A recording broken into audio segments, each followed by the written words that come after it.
Ben Carter wasn't trying to be a hero that morning. He was just a father, running on no sleep and a promise he refused to break. With his daughter waiting nervously at a school stage hundreds of miles away, every second counted. But then he saw an old man, lost, limping, eyes full of confusion and history, and something in Ben told him to stop. That simple act of kindness, that pause in the middle of case, "Yimam, chaos," would set off a ripple of grace neither of them could have foreseen. He missed his flight, but he found something greater. Because when one man chose compassion over convenience, the world quietly chose to carry him back to the one place that mattered most, the front row of his daughter's heart. This is a story about promises kept, strangers remembered, and how stopping for someone can take you farther than any ticket ever will. Ben Carter stopped.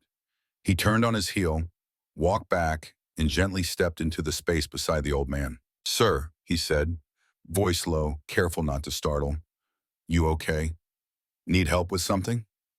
The old man blinked up at him, confusion clouding his face. For a beat, he said nothing, just stared like Ben's words had to travel a long distance to reach him.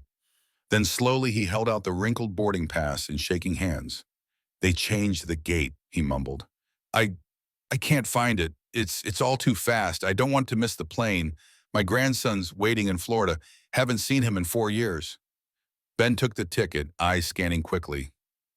The man's flight was at a completely different terminal, opposite end of the airport, possible for someone limping, unsteady, alone. He looked at the suitcase again, battered, patched with time and tape, and the way the man's hand clung to the handle like he was holding memories, not just clothes. "You're flying out of B terminal," Ben said gently. "That's a bit of a walk from here. Why don't I take you there?" I don't want to trouble you," the old man said, his voice cracking under the weight of years and pride. "You've got somewhere to be." Ben hesitated. Ava, the spelling bee, the promise. He looked down at the time. 7:14. He could still make it if he moved fast after. "Come on," Ben said, giving the old man a reassuring smile. "Let's get you to your gate." They moved slowly. Every few steps, the man's gait wobbled, and Ben steadied him without a word. People rushed past, late travelers, TSA agents, couples arguing over snacks. But Ben stayed focused. He learned the man's name was Walter, a veteran, used to be a math teacher, lost his wife 3 years ago. "Cancer doesn't fight fair," Walter said quietly, eyes on the floor. Ben nodded. He knew that truth. They talked, or rather, Walter talked while Ben listened, guiding him gently around carts and clusters of luggage. At one point, Walter paused by a window, needing to catch his breath. "You ever notice," he said, pointing out to the tarmac, "how the planes look like toys from this angle? But out there, they carry whole lives." Ben just smiled, the image sticking with him more than it should have. They reached the gate. A kind airline staffer met them, thanking Ben and offering to take over. Walter turned to him, eyes wet. "Thank you," he said simply, "for seeing me." Ben squeezed his shoulder. "Safe flight, sir." Then he turned and sprinted.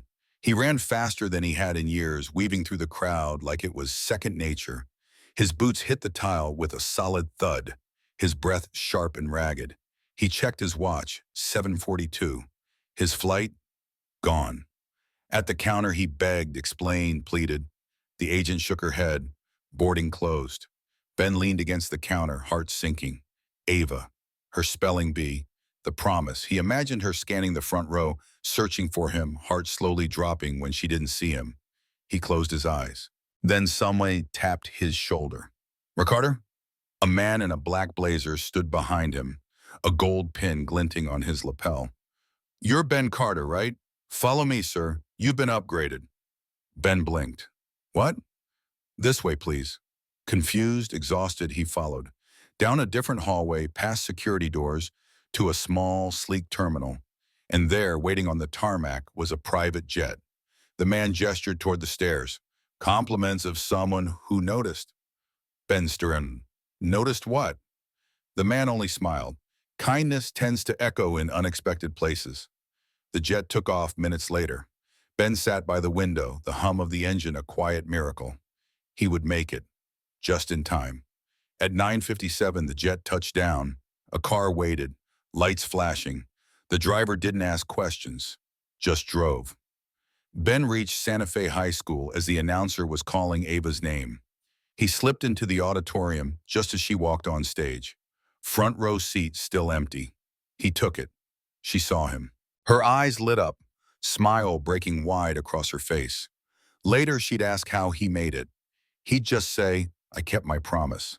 Because sometimes the most important journeys don't start with a plane ticket or a plan, but with one quiet moment when you choose to stop, to help, to care, and somehow the rest works itself out. Ben checked his watch, 7:14 a.m., 29 minutes left until final boarding. If he moved fast, he could still make it. Maybe even have time to grab a coffee before sprinting down the concourse. He could still keep the promise. But as he stood there, staring at the frail old man before him, that crystal clear image of his daughter, standing on stage with her nervous smile and cue cards, began to fade, overtaken by something else. A memory, faint but persistent. The way his father used to limp whenever the weather turned cold. The way he'd brush it off like it was nothing, but Ben had noticed. The stiffness. The way each step looked like it cost more than the last. His father never talked much about Korea, but once in a while, when the house was quiet, radio off and lights low, he'd speak in whispers. Names, places, men he respected. One name had always stood out to Ben. Delaney. The old man in front of him now shifted his weight to the right with difficulty. A limp, not theatrical. It was real, etched into his gait by years and pain. The kind that never fully goes away. "Sir, can I help you find your gate?" Ben asked again, this time more gently.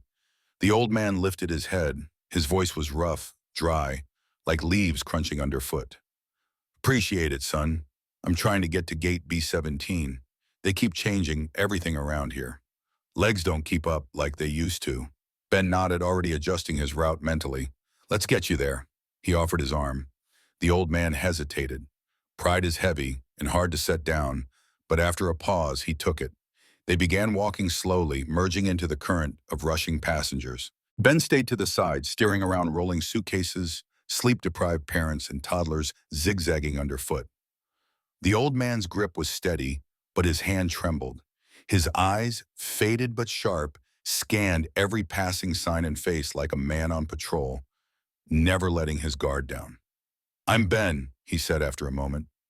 "Frank Delaney," the man replied with a nod. "Much obliged." Ben blinked. "Delaney, you wouldn't happen to have served?" Frank gave a quiet chuckle. "Green Beret, 68 through 73, Vietnam." Ben slowed a little. "My dad was in the early 60s. He always talked about a Delaney, said you trained his unit for jungle operations in Okinawa." Frank stopped for half a step, turning his head. "Name?" "James Carter," Ben said. Frank's brow furrowed, then relaxed into a look of recognition. "Carter, tall guy from Tennessee. Your dad had a hell of a shot. Could hit a dime off a fence post blindfolded. He had guts, that one. I always figured he'd go far. Never forgot him." The words hit Ben harder than he expected. His father had died 3 years ago. Alzheimer's had stripped him of nearly everything. His memories, his voice, even his eyes in the final days. But here was a man who remembered him. Clearly, vividly. It was like hearing his father's name sung back from the past. They kept walking, a little slower now, giving Frank a chance to catch his breath. "I'm heading to a reunion," Frank said between steps. "Third one I've missed. I told him I'd make this one, even if I have to crawl to that gate." "You won't have to," Ben replied, his voice steady. "We've got time." Frank looked up at him, eyes crinkling at the corners with a tired smile. "You didn't have to stop. Not many would have." Ben shook his head. "You're wrong about that. Or maybe people just don't look up from the clock anymore." Frank's grip on his arm tightened slightly. "A lot of the boys at that reunion, they're barely hanging on. For some of us, this might be the last one." Ben didn't respond right away. They passed a family sitting cross-legged on the floor playing cards, a businessman pacing with a Bluetooth earpiece, and a janitor humming quietly as he guided a mop across the polished floor. But to Ben, all of it was background noise now. What mattered was the limp at his side, the quiet strength in the fingers gripping his arm, and the weight of an unspoken history carried on a pair of tired shoulders. They reached the escalators. Ben stepped on first, steadying Frank by the elbow as the steps began to move beneath them. "I made a promise too," Ben said suddenly. "To who?" Frank asked. "My daughter. She's got a spelling bee today." Frank smiled. Big moment. "Yeah, I told her I'd be there, no matter what." Frank nodded, and something passed between them. A silent, mutual understanding. The kind that doesn't need explaining. "Then let's make sure you get there too," Frank said. The escalator hummed underfoot as it descended slowly. Around them, the airport buzzed. Tourists with bulging backpacks, business people juggling coffee and laptops, children dragging stuffed animals by the ears. But in that moment, there were only two people who mattered. One with a promise to keep, the other with memories too important to miss. Families darted through the terminal like it was a racetrack. Parents juggling strollers, backpacks sliding off shoulders, half-eaten breakfast sandwiches clutched in one hand while herding toddlers with the other. But for Ben Carter, all of it had faded into the background. The chaos, the garbled announcements over the intercom, even the harsh glow of fluorescent lights overhead, it all blurred into meaningless static. All that mattered now was this moment. At the bottom of the escalator, Frank Delaney paused. Ben caught the slight tremble in his hand as he steadied himself. The old man's face, though set with composure, looked drained, his skin pale, creased with years, his jaw clenched in stubborn resolve. "You doing okay?" Ben asked, nodding toward a nearby bench. Frank waved him off, managing a tight smile. "If I sit down, I might not get up again." Ben chuckled softly, though his heart wasn't in it. The concern never left his eyes. He glanced up at the nearest sign, Gate B7, 6 minutes on foot. Then he checked his watch, 7:28 a.m. His own gate, A34, was likely boarding by now. If he sprinted, maybe he could just barely make it. But then he looked at Frank's uneven gait, the way one foot dragged slightly behind the other. There was no way Frank would make it to his gate alone.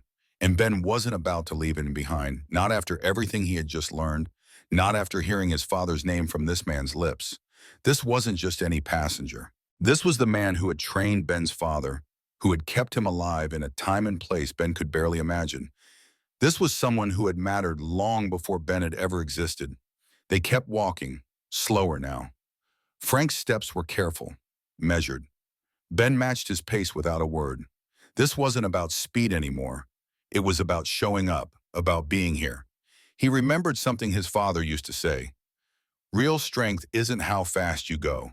It's how well you carry someone when they can't keep up. "You said your daughter's got a spelling bee?" Frank asked, breaking the silence between their shuffling steps. Ben smiled, the tension in his shoulders easing just a bit. "Yeah, state finals. She's 10. Bright as they come. A little nervous, though." Frank smiled back. "You nervous too?" Ben hesitated, then nodded. "Yeah, more than I want to admit. I've missed too many things. She didn't say it, but I can feel it. She's wondering if I'll show." Frank let out a low grunt, more feeling than sound. "I used to travel a lot too. Missed my boy's 8th birthday while I was stationed overseas. Sent him a letter instead." "Still have it?" "Yeah," Frank said softly. His reply was just one line. "It wasn't the same without you, Dad." Ben swallowed, the words hitting deeper than he expected. The hallway grew quieter as they passed into a less crowded part of the terminal. The noise of the airport dulled, replaced by the low hum of distant engines. Outside, morning light spilled across the tarmac, casting long shadows of waiting planes. Ben spotted a bench near the window. "Let's take a quick break," he offered. This time, Frank didn't argue. He sank onto the bench with a deep, weary exhale, like the weight of every mile he'd ever walked had finally caught up to him. Ben sat beside him, elbows resting on his knees, glancing again at his watch. 7:35 a.m. No chance now. "Looks like I missed my flight," he muttered, mostly to himself. Frank turned to him. "You sure about that?" Ben raised a brow. "Yeah, unless I've got wings." Frank let out a short laugh, then sobered. "Some flights, they don't show up on a boarding pass." Ben looked at him, confused. "I mean this," Frank said, tapping the bench between them. "This right here. You chose to walk with an old man instead of sprinting to your gate. That's a kind of flight, too. One most folks never take." Ben didn't reply right away, but something about the way Frank spoke, with the calm of a man who had made peace with both the things he'd done and the moments he'd missed, settled deep in Ben's chest. They stood once more. Without a word, Ben reached for Frank's suitcase. The old man grunted in protest, but Ben only tightened his grip. "I've got it," he said simply. Together, they continued on. By the time they reached the gate, the door had already closed. A small crowd lingered in line. The sign blinked. "Group 3, now boarding." "You made it," Ben said with a grin. Frank looked up at the gate, then over at Ben. "No, we made it." They stood in silence for a moment. Neither seemed quite ready to say goodbye. Then a flight attendant approached, her eyes kind as they landed on Frank. "Mr. Delaney, we're ready for you." Frank turned to Ben. "You're a good man, Ben Carter," he said, extending his hand. "Don't let anyone tell you different." Ben took it firmly, meeting his gaze. "It was an honor, sir." Frank gave a quiet nod. "Tell your daughter she's got a dad worth more than gold." Ben stood still as the terminal emptied out around him. He watched Frank walk away, his posture tall and composed, a simple suitcase in hand. The boarding gate clicked shut, and in the next moment, the hallway was deserted. Ben was alone. He glanced up at the departure board one last time. His flight had left, just like that. But oddly enough, he didn't feel the crushing regret he had expected. In fact, something inside him felt a little lighter, like a weight had shifted just enough to let him breathe. He dropped into a chair near a window, the kind designed for long waits. It had wide metal arms, faded plastic cushions, and a view of the runway outside. Planes rolled by like obedient giants, moving in rhythm, on time, unbothered by the chaos of human hearts. Ben leaned forward, elbows on his knees, still clutching the handle of his duffel bag like it might somehow ground him. The adrenaline had drained from his system. The urgency, the frantic need to catch that plane, had melted into a dull ache, the kind that settled deep in your bones. His daughter was waiting, and for once, Ben Carter had no plan. Sunlight spilled across the tarmac, turning the concrete a soft gold. Engines hummed in the distance, and around him travelers moved on with their own lives, some laughing into their phones, others whispering, dozing, pacing.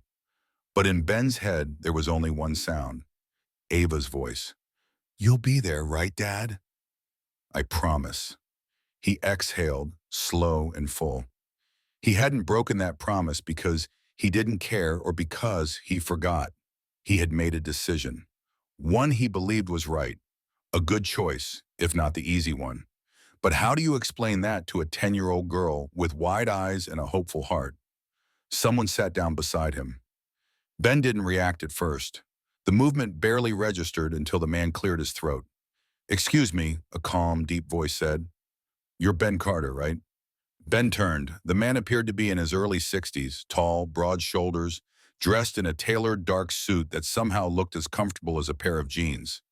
A silver pin, aviator wings, glinted on his lapel. He sat with a kind of a quiet command, upright but not rigid. His eyes were clear, focused. "I am," Ben answered slowly. "Do I know you?" "Not yet," the man said, extending his hand. "Henry Delaney, my father's son." Ben blinked. "Frank Delaney. He was your father?" Henry nodded. "He just boarded the flight you walked him to." Ben straightened in his seat. "I didn't realize." "You wouldn't have," Henry said gently. "He called me from the jet." Ben looked down, unsure what to say. "He doesn't call often, doesn't ask for much, not even from me. But this time, he did." Henry's voice softened. "He told me about you, how you stopped, how you walked with him even though you didn't have to. He said it reminded him of a different time. A time when people looked out for each other without needing a reason." Ben exhaled, the knot in his chest tightening. "He's a good man," Ben said. "I just did what I hoped someone would have done for my father." Henry gave a slow nod. "Well, you did more than that. You showed my father something he hadn't seen in years. Respect not earned by rank or ribbons, just simple, genuine kindness." Ben felt his throat tighten. He looked away, blinking fast. "I know you missed your flight," Henry said after a moment. "And I know why." Ben's gaze lifted, surprised. "He told me everything. The spelling bee, your daughter, Ava, front row seat. You promised her." Henry paused. My dad, he's always been big on promises, always said the world would be a better place if more men kept them. Ben gave a faint, tired smile. I meant to. I really did. I know you did, Henry said. Then he stood. And I'm going to help you keep it. Ben's brow furrowed. What? I have a jet waiting at a private airfield 20 minutes from here, Henry explained, calm and matter of fact. It can be fueled and ready to fly in 15. It'll take you straight to Santa Fe High. You'll land practically on the field if we have to. Ben stared, caught between disbelief and awe. You're serious. As serious as my father when he said, help that man get where he needs to be. Henry offered a knowing, quiet smile. I've learned not to argue with my father when he's that clear. Ben stood slowly, still stunned. I don't even know what to say. Then don't, Henry replied simply. Just come with me. The black town car pulled away from the terminal and glided into the stream of morning traffic like it belonged there. Inside, Ben sat quietly in the back seat, still gripping his duffel bag like it might vanish if he let go. His thoughts spun, not quite able to keep pace with the reality unfolding around him. Ben's heart was still trying to catch up with his body, but nothing about the last 10 minutes felt remotely normal. Across from him sat Henry Delaney, calm and composed, his voice clipped and efficient as he spoke into his phone. Clear the field. Yes, the whole field. Security and the school board have already been briefed. Good. Fuel and wheels up in 20. He ended the call, then turned to Ben with a small, reassuring smile. You'll be there before the first word leaves that stage. Ben blinked, trying to process what he'd just heard. You're landing a private jet at a high school? Technically, just outside the track, Henry replied without hesitation. Done it before. Retirement ceremony. This one's a little more important. Ben let out a small, incredulous chuckle. A spelling bee? Henry met his gaze. A promise, he said simply, one that matters. The hum of the engine filled the car, blending with the subtle scent of leather. Ben turned toward the window. The city passed in a blur, restaurants opening for the morning, parents corralling kids, commuters in motion, life moving on as usual. And here he was, in a car he could never dream of affording, being driven to a jet most people only saw in films. He broke the silence after a long pause. You don't have to do this. Henry turned his head, steady and sincere. That's the point. You didn't have to help my father, but you did. No press, no crowd. Just because it was the right thing. He spent his whole life giving to others, and when he finally needed someone, you showed up. I want my daughter to grow up knowing people like you still exist. Ben's throat tightened. He didn't reply. He just nodded, the lump in his chest making words hard to find. The car turned off the main highway and onto a long private drive lined with low hangars. At the far end of the runway, a sleek white jet waited, its nose lifted slightly toward the sky, engines already purring with quiet anticipation.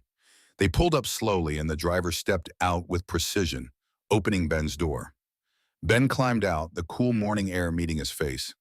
For a moment, he just stood there. The wind tugged gently at his shirt, and the distinct smell of jet fuel mixed with the earthy scent of desert sage.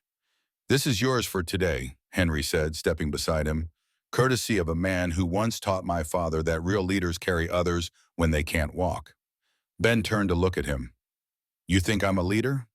Henry's reply was immediate. I think you're the kind of man my father trusted. That's more than enough. Just then, the pilot emerged from the jet, tall, crisp uniform, clipboard in hand.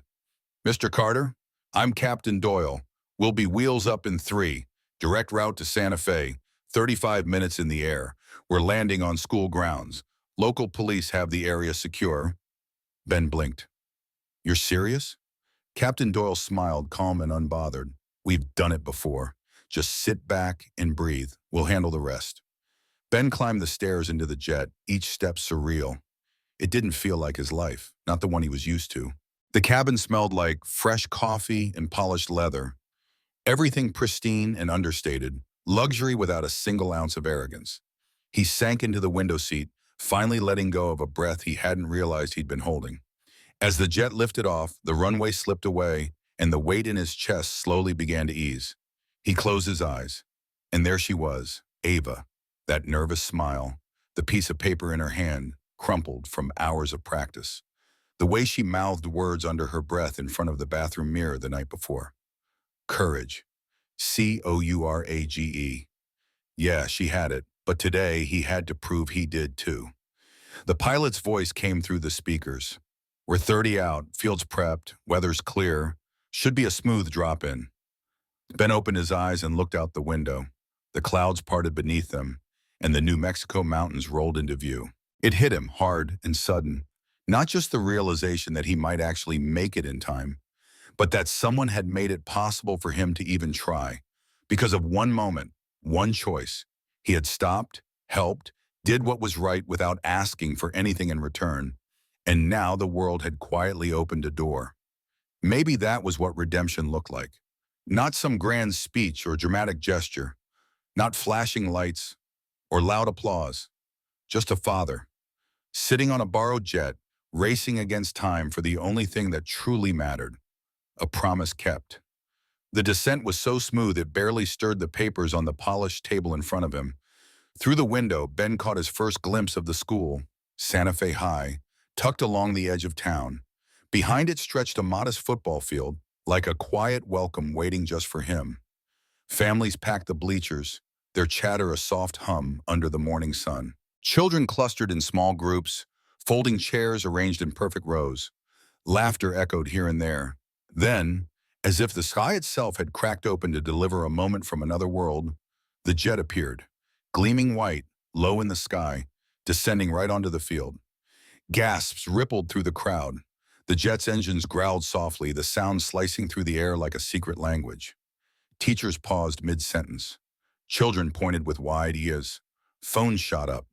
The aircraft rolled forward slowly, deliberately, until it came to a respectful stop just at the edge of the turf. No one had ever seen anything like it here. Inside the cabin, Ben Carter stood tall. He smoothed the collar of his shirt and wrapped his hand tightly around the handle of his duffel bag. His heart was pounding. The door hissed open with a sharp burst, letting in the crisp scent of fall, grass, wind, and the faint burn of hot asphalt. He stepped out onto the stairway and was greeted by absolute stillness. A heartbeat passed, then another, and then the silence cracked. A girl in a navy blue dress, standing on the stage with a cue card trembling in her hand, suddenly froze. Her mouth opened slightly, her eyes wide and despairing. "Dad," she whispered, barely breathing the word. Ben smiled at her, warmth blooming in his chest. Without hesitation, he moved down the stairs, boots sinking softly into the field's damp grass. A wave of realization surged through the audience. The murmurs grew louder, a gasp here, a clap there. And then it erupted, thunderous applause pouring across the field like a storm. But Ben heard none of it. All the noise melted away. He could only hear the quick, desperate sound of his daughter's footsteps as she ran toward him. Her arms were open wide, her ponytail flying like a banner in the wind behind her. He dropped the bag and caught her mid-sprint, lifting her effortlessly into his arms. "You made it," she breathed, tears cutting rivers down her cheeks. "I told you I would," he said, voice thick and rough with emotion. They stood there, suspended in a moment that held more than joy, something closer to grace. A quiet reunion that echoed louder than any applause ever could. From the sidelines, the school principal approached, curiosity and awe etched into his features. "Sir, do you need to explain?" Ben didn't even glance at him. Still holding Ava close, he simply shook his head. No explanation was needed, just a promise kept. In the bleachers, parents smiled with something tender in their eyes. A few veterans rose silently, removing their hats in quiet respect. Near the back, an elderly man placed a hand over his heart and gave a slow nod, as if he alone understood the full weight of what had just unfolded. Ben gently set Ava back on her feet, his hands resting on her small shoulders. She looked up at him, still stunned, still glowing from the shock of it all. "You came in a jet?" she asked, half in awe, half in disbelief. Ben chuckled. "Long story." Her grin stretched wider. "You'll tell me later. Every word." He nodded. "But first, go win that trophy." Without hesitation, she turned and sprinted back to the stage. determination in every step. Ben watched her go, pride swelling in his chest. Then his gaze shifted to the jet behind him. Silent now, its engines cooling, its mission complete, but the message it carried still lingered, like the scent of jet fuel and cut grass drifting through the autumn air. Sometimes when you stop everything for someone else, the whole world pauses with you. And in that pause, you don't just arrive, you land exactly where you were always meant to be. Later, the jet lifted back into the sky as quietly as it had arrived, like a page turning in a story too sacred to read aloud. Yet its presence remained, not in sound, but in memory, in the way people spoke more softly that afternoon, in the way students kept sneaking glances at the sky, unsure if what they saw had been real. Ben sat in the bleachers now, duffel bag at his feet, a warm coffee in hand from a kind PTA mom who insisted he take it. Ava had just completed her round, spelling each word with the confidence of someone who believed in the eyes watching her from the front row. They hadn't talked about the jet, or the flight, or the reasons behind it. They didn't need to. All Ava said was, "You kept your promise." And for Ben, that was everything. A few parents came by to shake his hand, offering nods and quiet thanks. A teacher clapped him gently on the back. One man, dressed in a worn army jacket, looked him straight in the eye and simply said, "Respect, brother," before walking away. It wasn't the attention that stayed with Ben. It was something smaller, quieter, the ripple of a choice that began as one moment but expanded in ways he never expected. As the crowd thinned, families returning to their minivans and the usual rhythm of Monday life, Ben stayed behind to help fold chairs. Just him, the janitor, and a handful of volunteers. The volunteers didn't question him. No one asked who he was or why he was there. They simply handed him zip ties and laughed about how they were all missing lunch. It felt right, honest, like something pure in a world that had become so loud and complicated. There was no attention, no spotlight, just work that needed doing and people doing it. It grounded him in a way he hadn't realized he needed. As he clipped the last folding chair onto the rolling cart, Ava appeared by his side. A medal hung loosely around her neck, glinting in the afternoon light. In her hands, she held two cupcakes, the frosting slightly melted. "For the hero," she said with a smile, holding one out to him. He accepted it with a slight smirk, one eyebrow arched. "You sure you're not the hero today?" She leaned against him gently, resting her head on his side. "We both are." Ben looked out over the field one more time. The grass was still pressed flat where the jet had touched down earlier, its path a quiet scar across the earth. But beyond that, it was just a schoolyard again, familiar, unassuming, almost unchanged. A patch of ordinary ground that had been graced, briefly, by something extraordinary. Yet he knew deep in his heart that not all landings are marked by runways and tires. Some happen in silence, in the promises we keep, in the small gestures that no one sees, in daughters who smile with pride, and in the quiet, resonating truth that when you choose kindness, even when it costs you something, it can lift you farther than you ever imagined. Have you ever stopped for someone and felt everything shift? It's a question that lingers, especially now. In a world that spins faster by the day, where screens take the place of faces, where conversations are cut short by notifications and schedules leave little room for pause, kindness can feel like a luxury we can't afford. We rush from one airport gate to the next, through checkout lines, through commutes, through life itself, eyes down, earbuds in, always behind, always late. But what if the moments that define us aren't found in keeping up, but in slowing down? Ben Carter didn't wake up that morning planning to be a hero. He was just a father, doing his best to get to his daughter's special day on time. But along the way, he made a choice. A quiet, unremarkable choice. He stopped. He helped. While others walked by, he saw someone. And that single act of human decency, uncomplicated, uncalculated, set something bigger in motion. Not a miracle, not a reward in dollars or medals, but a ripple, a return, a quiet reward measured in something deeper. Connection. This isn't just a story about a private jet landing on a school field. It's about the invisible threads that tie us to each other. It's about what happens when we choose to see people, not as obstacles or background noise, but as souls with stories, especially the ones the world tends to overlook.